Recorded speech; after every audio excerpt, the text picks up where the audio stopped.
Man, that chug jug really hits the spot. Am I right, fellas? Yeah, I'm not giving any free publicity here. We're going to turn that around. But today, guys, I want to share with you the biggest cheat code I've learned after doing over $10 million in dropshipping sales that, frankly, a young buck like yourself can implement to make nearly any dropshipping product into a winner.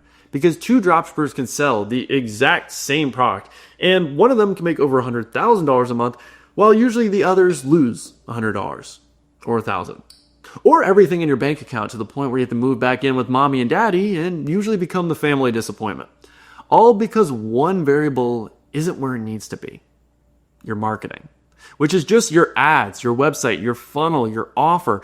So today, I just want to talk about how you can optimize and maximize each step of your marketing so that you can increase the odds of products becoming a winner for you. So that you don't have to just mass test 20, 50 different products and hope one becomes a winner, which, let's be honest, that's not really working out for you right now. And what it boils down to is you need to be able to outmarket and outtest these low IQ, average noob dropshippers that are usually testing products using the most lazy approach possible, which is outsourcing everything to some AI prompt for Claude or ChatGPT. And we need to know, how can we think outside the box? Because the top 1% of dropshippers have all developed their own way of coming up with a competitive edge in their marketing over these new dropshippers selling the same product. So I'm going to give you multiple product examples. We're going to walk it through, and I want you to really think about what the product you're currently testing. How can I implement that? Because when you do these approaches the right way, that is when you start to differentiate. That is when you make leaps and bounds and strides over the people selling the same product. Now, our first example I want to talk about today is a waist trainer. Now, if you watch my most popular YouTube video when I go from 0 to 60K in 2 weeks, I did sell a waist trainer, and what I realized is that, okay, the average dropshipper selling this product is using a generic 50% off offer. They're using Shrine. They're using AI for their copywriting. And usually they're going to rip a couple ads, throw that on Facebook, and give it 2 to 3 days. Spend $150 using some basic media buying strategy you learned from some random 19-year-old broccoli-haired guru who's renting a Lamborghini. And if it doesn't work, then it's the product's fault. It's not me. It can't be that I'm doing the most lazy approach on planet Earth to test this product. No, it can't be that. And what I realized is the way that I can separate myself and beat my people, beat these enemies that are trying to take food off my plate, was through this first thing, by having a better offer. And the way I did it specifically in this case was that most people selling this waist trainer would sell for $49, and it only costs $5 a unit. They're some greedy bastards, I'm not going to lie. And I just took that and I realized, okay, 2 of these waist trainers cost me $10. I can sell a BOGO deal for $40, which makes sense. There's multiple colors, so people could want both. And I tested that offer of a BOGO for $40 and then a BOGO for $49. I wanted to see which price point would people resonate to. Is this the right offer? And from day one, even though I tested with the exact same ads to the same audience on the same platform, everything exactly the same, the only thing I changed was the offer. I got an 8% conversion rate out of the gate. You can watch the video. I'm not lying. I'm not capping to you. And I spent $100 on ads and I made $1,000 back. I had a 10x return on my investment on day one. All because of that one variable. I had a much better offer. The value is so much greater because you need to get one from my competitor for $50 or one for $20 on my website. And I still get great margins. I'm killing it here. So you need to think about it. How do I make this offer more enticing than my competitors? How do I make it more valuable? And it's not through necessarily always lowering your price. Yeah, if I lower it by $10, no. That's the wrong way of thinking, because then the next dropshipper can then lower their price. And it's just a never-ending battle to the bottom, man. It's not the right race. You want to be able to actually charge more than the average person. And by doing that, you create this brand, you create this trust. So how can we actually go about doing that? Well, first, what are the different offer structures that are right now crushing, that are converting better than anything else? Well, I have a whole video that explains that, but I'll give you the best 2 right now. If you're selling a product where people can buy multiple supplements, any product that's usually consumable, or you just know in general people could want multiple, typically the best offer is going to be doing a BOGO. Now, there's multiple ways of doing that. I typically love the fake BOGO, where it's, yeah, you can buy one of these for $39 or get 2 for $39. So it's the movie theater. You make the first offer as unenticing and unappealing as possible and make the large $9 while the small is $8. So the value for the large is so much greater by comparison. So it's all by comparison. So if you set that the value of one product is usually this, and then you give them another for a few dollars more or the same price, it just, again, in the mind of your customer's psychology, if you saw this, you're like, yeah, I'm going to take that every single time. That is literally a no-brainer. The value is there. So I would always test that in the case of consumable products where people are going to buy multiple. Now, if you're selling a product where people really aren't going to buy more than one, it just doesn't make sense. I mean, you can just logically, gut feeling, figure that out. Then I would do a value stack where you think of your product plus 2 to 3 free gifts. So if I was selling a water bottle and let's say it's to health conscious people, then I would think, okay, what are other 2 or 3 products where people can get value? They can get closer to their main desire. And you can look up your product on Amazon and see what are people buying with this product, or look up the niche of your product and see what are other accessories and things that people are usually buying with it. Or look at your competitors, and again, they'll have some complementary products and ideas that you can potentially throw into your offer. So typically, let's say for instance, your usual offer for this would be buy one for $29. Well, then increase the price by $5 to $10 and use that $5 to $10 extra dollars on those free gifts, and notice that your conversion rate is going to go up drastically. So you typically want these complementary products to either be free or just a few dollars. So free would be an ebook, warranty, free shipping, little things like that. You can always create a product where it's free shipping, warranty, and assign it as like a $9.99 value. That does increase the perceived value. Or just ask ChatGPT, I need a 30-day meal guide, a 30-day workout guide, whatever it is for the specific desired target customer wants. Whip it up super quick, create a new product in Shopify, throw in the text, and then in the confirmation email, you have the downloadable link. That provides more value. So little things like that. That is how you can make a more irresistible offer and get your first edge of your competitor. Because we need to be edgers, not gooners. I'm going to talk about gooning on girls later on in this video. If you want to watch to the end, I know I haven't done an update on women in a while, and I used to do that with these raw videos. We'll get into that. We'll get into the juicy tea. Don't you worry, girly. But the next way we can get a competitive edge outside of that, obviously we just talked about the main offers, and you do want to be split testing using an app like A/B Convert. I mean, the difference in offer structures, you could literally test a BOGO versus a value stock, and that could be a 2 to 3x difference in conversion rate. You can have a revenue per visitor, which is your conversion rate times your average order value of $1, and it can go to $3 just through split testing different price points and offers. So always be testing 2 offers at the same time, regardless of what stage, whether you're just testing or whether you're scaling. You have zero excuse. I hear all the time from my students, I am sick of it. Oh, should I test 2 different offers while testing a product? I'm only testing. Duh. Why wouldn't you? What's the downside to testing 2 different offers? Until you give me an actual argument, I don't want to hear it. It just literally makes no sense. You're leaving money on the table. Now, the second different way that you can have a competitive edge while selling the exact same product is thinking, okay, what is the avatar that my competitor is using? And I'm not talking about the Airbender kind. I've actually never watched that show. That's one of the ones I haven't seen. My favorite TV show of all time is Game of Thrones and Breaking Bad. Those are my 2 faves. Can't lie. I haven't seen The Sopranos either. Probably going to shake up my list. Breaking Bad, though, is going to be hard to beat. Anyways. When you're thinking about avatars and you notice that your competitor, so let's go back to the waist trainer. Usually the big mistake a competitor of yours is going to be doing is that they're too broad with your avatar. So the way you can differentiate is thinking, what is the sub niche of the main avatar? So with waist trainers, the main avatar is overweight women. That's a start. That'll get you somewhere. You might get some sales here and there. But the way that you can really speak to your audience, and usually what happens is the people that can outmarket someone else are the ones that are as specific as possible with the problems and the desires of the core audience. Whoever says those in the most relatable way are usually the ones that win. So how do we do that? Well, thinking about our avatar, if our competitors are doing overweight women, what's a subcategory? What's a sub niche of that? So I can do postpartum moms. That is the way that I can have all my ads and everything on my product page to be specific to their desires and make it tailor-made to them, because that's how your ad should feel. Like I am calling you out directly. Like it is a FaceTime call. I'm looking at one person. I can clearly tell she just had a kid. I can look at that. I can see the cheetah, the stretch marks. I'm like, you know what, miss? This is exactly for you, and here's why. That is the layer of specificity. So when you're thinking about that, another example could be with barefoot shoes. Usually most people selling barefoot shoes will do athletes. Any athlete that could potentially use strength training in their feet, ankle support, help prevent injuries. This can be to any athlete. But I had a student who sold these barefoot shoes, and he did it specifically to one sport. It was pickleball players because they were always injured. They're older people too that are dealing with these stress fractures, these injuries. They're always sore. Their feet are killing them. So this is a new alternative to your regular shoes. It's a new solution. It's a new market that it was untapped. So think about it. What is the big scope, the big circle that everyone's trying to market to, and it's too broad with their messaging because they're trying to sell to everyone, which really means you're selling to nobody.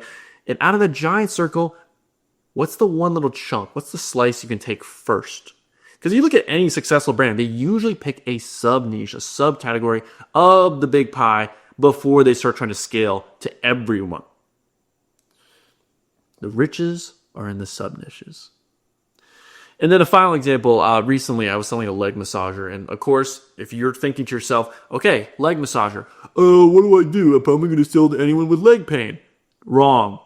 Too generic, too broad, doesn't work. But if you did specifically to people with neuropathy, then it feels like you're relatable. Then they feel like you're speaking directly to their problems and their realities and their frustrations and their desires. That's the layer of specificity.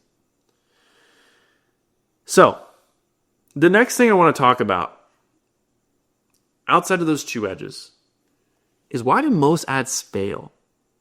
Why is it when you are testing products, your CPMs are so high, your CPCs are so high, and it feels like you're doing the right things, you're putting in the work, but it's still just not clicking? Well, there's really 5 reasons why. So stick with me here. Hold on. Before you start doom scrolling, before you go on Clash Royale, I get it, you want to max out all your characters and your cards. I don't know, I don't actually play Clash Royale. I'm a Clash of Clans kid out of heart. I remember the good old days of recruiting people using the world chat to my clan. I literally recruit all 30 members in a day. Ugh, good. Golden days. Now, when it comes to ads, how can we make a product a winner? How can we make our ads bad? The first mistake I usually see is wrong messaging. It's you didn't find the right messaging to the avatar that you were trying to sell to. And what I mean by that is you need to know how you can differentiate your messaging to that avatar. So as an example, I want you to imagine insurance companies. I know it's boring, but you got Geico, you got Allstate, you got State Farm, and usually they all offer a very similar product, and it's very similar to what you're going to be dealing with. You are going to be selling the exact same product as other people. So the only thing that's going to separate you in the minds of your customer is who says the benefit better, the core desire.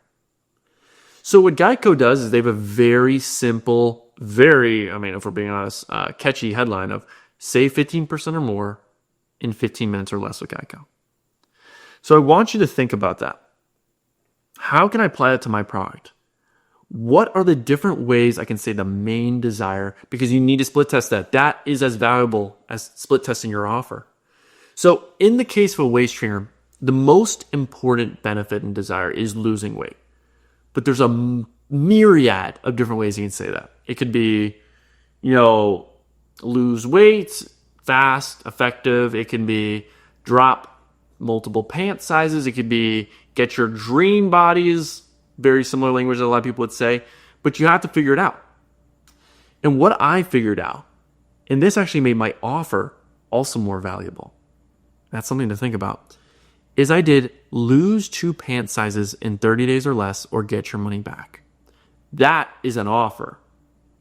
My price almost becomes irrelevant when you think about how valuable that is if that is the case, if you do get that desire. So something that's a very, very smart thought experiment is thinking, what is the most valuable transformation? What is the most valuable benefit, which is essentially just a promise that you can keep to your customer that someone can realistically do with your product? So what's a specific desire in a specific time frame? So in that case, like I said, I did lose 2 pant sizes in 30 days, and that's why I won. So for instance, if you were selling a Pilates board, again, it would be pretty similar. If you're marketing to women, it would be, maybe getting a 6-pack, maybe getting your summer body. So get a 6-pack in 30 days or less, or get your dream body in 10 minutes a day. Little things like that, you have to split test. And when you do find out what works, you double down on that. The problem is you right now are thinking of your core desire for your audience and you just test one idea. You just test get the dream body in every single ad. So if that isn't the right messaging, all of your ads fail. You have all of your eggs in one basket with one desire when you have to be trying different things. You have to try different ways of saying that desire and different ways of saying that problem. And if you don't, it's not the product's fault. You just didn't find the right messaging. That's what it usually is going to boil down to. So, the next thing I've noticed, this is a big mistake for a lot of my one-on-one students that usually start with me. And I also made this mistake. I'm not going to knock you for this. Is trying to put too much information into your ad. I want you to just think about this video, for instance. What have you actually retained from this video? Probably what you just learned in the last 30 seconds, if we're really being honest. What did I say in the intro? You have no fucking clue. You don't remember. You have ADHD. You basically have Alzheimer's nowadays because of your attention span. And I don't blame you. I'm the same way. But in your ad, you are trying to show off every freaking benefit and problem into it, when that's not the job of your ad. The job of your ad is to create enough curiosity to sell one thing: the click to your website. Your product page's job is to give all the information, to give all the benefits, to give all the problems, etc., etc. But your customers are fucking retarded. They're not going to remember all these different benefits and problems that you're saying. So a great ad, when you really boil it down, is usually one problem, one desired outcome. And that is what makes up an angle. An angle is your problem and outcome. That's why you have to split test multiple angles. But the problem is, if you have, let's say hypothetically, you get lucky and you get a winning ad, but you have 3 different problems and 3 different desired outcomes, what can you glean from that? You can't isolate what message was the thing that made them resonate. You don't know because you mentioned so many different things. And usually ads like that don't ever work. It's too much information. People only really retain 1 to 2 things from your ads. As you mentioned with Geico, the one thing I retain from all their ads is that fucking tagline. So what is that one main desired outcome and the one main problem? And that is what you're going to stick to in your ads.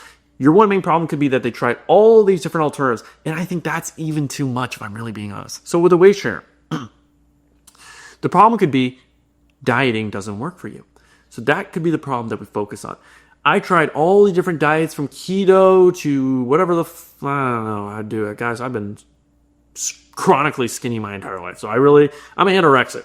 I'm 6'3", 180. A little bit of gains.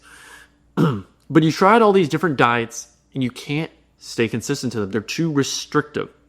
So in order to lose weight, you need something that's efficient, that's fun, that's actually convenient for you. Because at the end of the day, the only thing your customer really wants is the fastest, easiest, most affordable solution to their desire. That's it. So the way you sell it is break down, here's why you can't use the alternatives. Here's why they don't work for you. So for me, I had to explain why dieting doesn't work for you if you really want to lose weight. I had to explain why going to the gym doesn't work for you because you can't stay consistent because people are always judging you. And usually it's just inconvenience out of the way. You have to spend an hour on the Stairmaster when if you just put on my waist trainer for 15 minutes a day, baby girl, you're going to lose the exact same amount of calories. So of course it was a no-brainer for them to use the product. You break down logically, here's why this one problem doesn't work. Stick to one thing.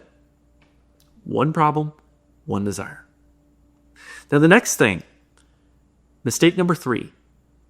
Your copy is too generic and it's not conversational by any means. I read a lot of ad scripts. I'm going to ask most of my one-on-one calls to my students, and God bless them, it's a skill. This is the hardest thing to learn. Is how can you make your scripts conversational? Because you need them to be. If they aren't relatable, if it doesn't feel like you're having a FaceTime call with your customer, then again, they're going to trust someone else that can do that. So in order to write copy that isn't super salesy, that doesn't feel like it's coming from a brand, you need to gain pattern recognition. So before I personally write any of my ad scripts, I will go on Calidata and I will look at the top performing ads to see, oh, this is how people actually talk. Because I don't know how women talk. I've never spoken to one in my entire life. But if I'm going to market to females, I need to know what's the terminology, what's the verbiage, how do they usually do their sentences, how do they describe benefits? Usually, body's tea, body is snatched. So if that's what they're saying instead of get your dream body, because get your dream body sounds salesy, it sounds like something AI would say, but what they're really saying is, I want my body to be tea, then I'm going to use that language. And another way you can get these lines, get these specific ways that are actually relatable, is just read Amazon reviews. Stop having AI just summarize it all for you, because it's going to make it generic. It's going to try to culminate all of it and then say it in a way that, yeah, it's the same idea, but it's not the right way of saying it. So if you can gather, what are you seeing over and over and over again as the way your customer describes the problem and describes the outcome, then use that in the ads, then it feels like you're reading their damn mind. And that's what you need to do. You've got to put in that work. Move over those lines, use them exactly word for word, verbatim. Otherwise, you're going to be stuck doing the generic buzzword trap, which is when you're using ergonomic and easy to use, and my product, it's the best, it's perfect, it's versatile. And I got news for you, buddy. If I can use the adjectives and the benefits that you're using to describe your product to describe any product in the world, then your copy is not specific enough. It's dog shit. And you are going to keep losing money. If you ever use the word versatile, game changer, ergonomic, perfect, or versatile, or easy to use in your ad, I will destroy you. I will come to your house. I will find you. I will shake you down. I will wedgie you and put that underwear on your head and give you a swirly. Don't think I won't. I'll come to your house. If you don't like it, subscribe on this video, by the way, because I drop new sauce every single week on what's working for my brands. Make sure to subscribe down below if you're enjoying this. And then the final two things, and I'll be quick. I know, I'm yapping. Look at me, the D1 yapper. I'm the mayor of Yapperville over here. Is that you don't back up your claims. And this infuriates me. You say all these right things about here are the benefits of my product. It'll help you with your sleep. It'll help you with X, Y, and Z. For instance, if I have a product, I could say it's a sleep supplement and this will help you sleep faster. It'll help you cure your insomnia, which could be the desired outcomes. But the problem is, you don't mention how your product does that. So how am I, as a customer who's already naturally going to be skeptical, who's naturally going to say you are full of shit, going to actually believe what you are saying? I don't. Because if you don't logically explain this, I'm just going to say, well, I'd rather use X, Y, and Z to do that. So if you're saying, okay, get better sleep, our product gets you better sleep, explain the science, explain why other things don't work so that I naturally come to the conclusion that I need your product, that other things don't work. And there's multiple ways, because if you just say your product cures cancer and you don't explain how, no one's going to believe you. So how can we create social proof and show that in our ad? UGC testimonials of people raving about your product. Show quick clips of people saying, this got me the desired result. You can have text screenshots. So 4 or 5 that show up on screen and have little text that says over 70,000 customers love this. You can have an authority figure like a doctor or whatever someone would think, oh yeah, that person actually knows more because they've studied this field. So an authority figure. You can have visual proof, before and afters. So show, again, if it's losing weight, have someone who's lost weight. If it's getting better skin, because let's be honest, my skin's a mess right now, then show someone with terrible acne and then show them with amazing acne after using your product. There's little things. And then the other way is your unique mechanism. What is the bridge from where your customer is currently at to where they want to be? What is the thing that your product does differently than everything else? So if I was selling, for instance, let's say a red light cap for dudes that are balding. Honestly, I could use one for my beard right now. I've been trying to grow this beard and have this area connect for 24 years. It's impossible. It just doesn't grow hair there. Like, I can grow an entire forest in between my ass cheeks and have a whole ecosystem there. But man, this little area, impossible. Just doesn't happen. But let's say, again, someone's balding and you're trying to sell them a red light cap.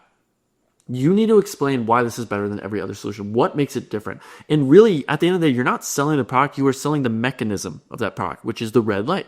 So you need to explain Why does red light work better than everything else? What does it do specifically? It stimulates your follicles. It creates blood flow. So the real reason why your hairline is receding is because you're not getting enough blood flow.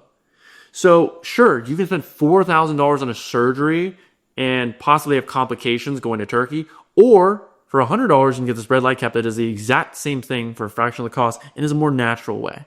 It is a scientifically, clinically proven way to do this. And then you show before and afters, you show UGC testimonials of people raving about your product, and that's how you do it. It's all the unique mechanism. What actually makes your product deliver that benefit? Don't skip that part. Final thing, your hook is too generic. When it comes to hooks, I want you to look at a metric called hook rate. This is a custom metric inside of Facebook. You just do 3-second video plays divided by impressions. If your hook rate's below 40%, your hook is trash. Plain and simple. Now, your hook usually actually is mainly the visual. Do you have the most engaging form of a visual that either shows the desire or the problem? And if you don't, you need to split test multiple versions. It's the same process. You always have to split test. So if you have a hook that's the problem, you're going to have to find 3 or 4 different clips to split test to see, yes, what sticks. Because you won't know. If it's a desire, same thing. Have multiple before and afters. Because if that visual is not enticing, people are not going to keep scrolling. Now, the other area of your hook is the text visual. Actually having text on the screen, which summarizes, here's what's happening. Here's the value you're going to get from watching this video. Which is, again, either the problem or the benefit. So you could say, your doctor is lying to you about weight loss. Or this blah, blah, blah method is a complete scam. So usually you're trying to have something a little bit clickbaity that just creates that curiosity. It's a lot like a YouTube video title. So think about that with your product. What would be an engaging YouTube title? And that could be the text hook. It's usually 8 words or less. And then the final thing is the script. If you don't have a juicy enough benefit or problem, people are going to keep scrolling. So you got to create this curiosity loop. And as an example, I saw one where for a leg massager, an example was every time I get restless legs at night, I always pull out this massager when that happens. It's just a statement. A lot of you guys in your hooks are saying statements instead of questions, or saying if you want something, then keep watching. So instead, I would do, if you're over 50 and are doing X, Y, and Z, if you're over 50 and are stretching every day, you're actually making your sciatica worse, and here's how you can fix it. So I did a specific call to a specific avatar of people over 50 with sciatica, not anyone with leg pain. It's sciatica. Here's how you can fix it. If you keep watching this video, that is the promise I will make to you. That is the curiosity loop. So you've got to think about that, guys. Now, I have a whole video that explains different hooks. Really, it just boils down to different frameworks are calling out the problem, calling out the benefit, having a question, which either could call out a benefit or problem, or a contradiction hook. So, for instance, leg massager, I could do problem. If you're tired of constantly walking around with a limp after working all day, then you need to watch this video. Benefit. Here's how I cured my chronic knee arthritis with this simple 10-minute routine. Question. Why do my knees hurt? Why do your knees hurt more than your grandparents? And then finally, a contradiction hook. I love these. This is why resting your knees actually makes your leg pain worse. So little things like that. So if you keep all those in mind when you're making your ads and you think about those competitive edges outside of that with your offer, you will make more products into a winner. And if you enjoy this for any reason and you want to work with me personally, I do have a one-on-one program. It's the first link in the description. Feel free to join.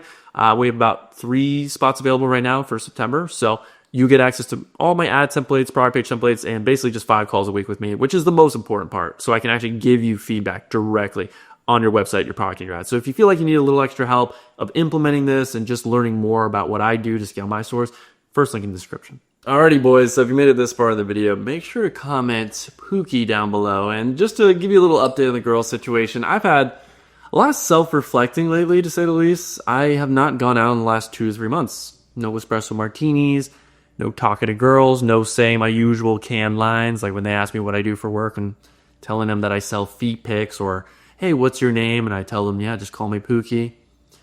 That stuff works, but golly, after a while, does it get a little meaningless? I'm not gonna lie. I think it's good to build your experience, to talk to a lot of women, and yeah, sure, have fun. And it is fun. It delivers a lot of dopamine and serotonin, but after a while, these little flings and one night stands, yeah, I had fun during spring break and summer. It does become a bit meaningless. And I'm at the point in my life where I really would like to build emotional connections. I would like to find my wife. And if I can find a girl and never have to talk to another woman ever again, then jackpot for me, genuinely. Because I feel like a lot of the relationships and a lot of girls I've talked to recently, it's just been straight lust. That is what it boils down to. Like, I've gone on multiple dates pretty recently, and I'm not going to talk down or get into too many details, because just for privacy and on their behalf.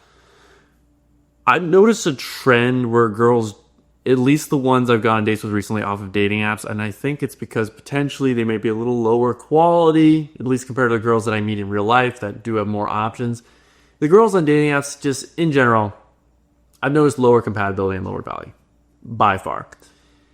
Where they tend to get a little too into me too quickly. Like, for instance, I had a girl where I went on multiple dates, 3 dates in 6 days. And when I did leave to come here to Scottsdale, because I needed to do it for business, she would post a lot of things on her social media about falling in love and basically almost implying that we're dating and it's been a week and we're moving a little quickly. And, on those dates, yeah, a lot of things happened.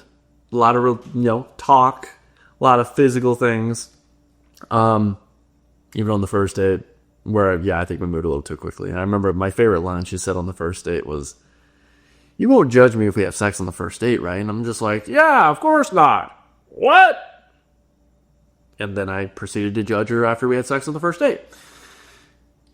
So just a lot of things happen. I'm noticing a trend where I have very high standards, and I know what it takes to be in a long-term relationship in terms of values, family, things I look for. And like that girl I went on 3 dates with in 6 days, very easy to talk to, like very intelligent, very funny girl, 5'9", blonde, blue eyes, my usual type. Just a few things were wrong, a few things were incompatible. I don't want to get into too many details because I think it is a kind of a slight on her. I don't want to say what. It just is what it is. And I'm at the point in my life where I think I need to be in higher rooms, just in nicer events. And I think eventually it will naturally come where I find a woman that I'm very enamored with. Because I don't want to ever be in a relationship where I feel like, oh, I can do better. I want it to be, this is my wife. I don't want to ever think about another girl, genuinely. And I think it will come. I do think the more I work on myself, the more I realize girls that I had gone on dates with do come out of the blue, which is flattering. It's a little annoying and it's off-putting because I want to just focus on growing and improving. I feel like I'm like 10 pounds away of muscle and certain income threshold away from really attracting that perfect girl. That also could be limiting beliefs because there are broke dudes that also pull very well. So who knows? That's kind of what's been happening. I'm sorry I'm not getting into the specifics like I used to. I really haven't gone on many interesting dates lately. It's all just been very meaningless conversations and sex. So it is what it is. But hopefully when I do have some more updates, I'll let you guys know.